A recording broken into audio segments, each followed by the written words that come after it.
Magganina naman siguro ka din.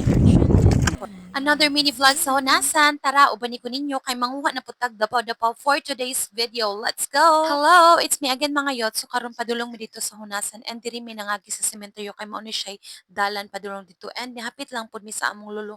Mingaw na koy mi sa among lolo mga bayot. He passed away last December lang jud so fresh pa kaayo.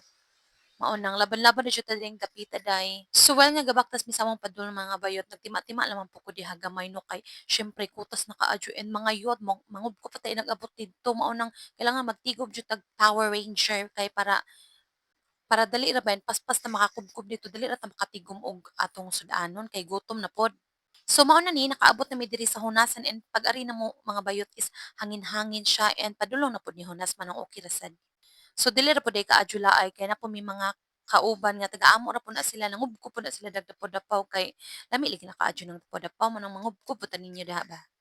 So kanang mga bato-bato diha mga bayot naa na diha ang dapaw-dapaw, naa na diha na mo ang dapaw-dapaw man ang ato na silang kubkubon kay para managhanag atong mga kuha. Flashback sa taga Mayno. So ingon ang among mga ancestor sa una ba nga kani daw mga klase sa ingani nga mga pagkaon kay di daw ni ginakuha sa amo sa una kay syempre abunda pa kadyo kay daghanong isda unya daghang mga lamang dagat nga dili na jud ni siya matagad unya kani ba dya nga klase sa pagka si urchin kay birikuti jud kaadyo kay kuhaon jud sa ilawom no unya kailangan kubkubon mag-effort jud ka og kubkub ana diha bayot kay para makatigom jud kag ingan na kadaghana mao na dili jud na ginakuha sa una pero karon kay murag mao na jud ning resulta no crisis na jud kaayo and lami man pod kay syempre mukaon man pud dita alag di na lami lami jud na kaayo mga bayot mao nang kung makatilaw jud mo ana no na magbalik-balik jud mo unsay lasa.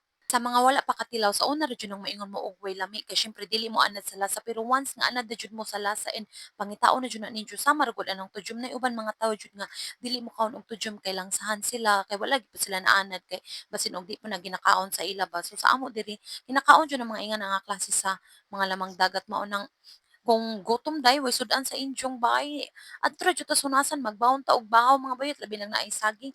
Oh, suka lami na jud na kaayo mga bayot, mga sunasan kay tuwa dito ang mga sudan nga mabusog jud pug kaoy. Mura pug kag nikaon og lechon sa fiesta mga bayot, charis. So dihang dapita is ahon nang giukban kung nabadyoy unod ang mga kuan kay kini pud sa klase nga pagka si urchin mga bayot kay parura po ni siyas mga tuyo mga suwaki nga mudmud pud ang mga unod ani dahi usahay walay unod usahay pud abunda pud kay siya unod mao nang testingan di and hapong dapita murag pait sa pud kaayo dahi mabusog na pud atong mga bitok ani kay nang pud unod and tilawan na to ug unsay lasa yummy very sweet and salty gamay.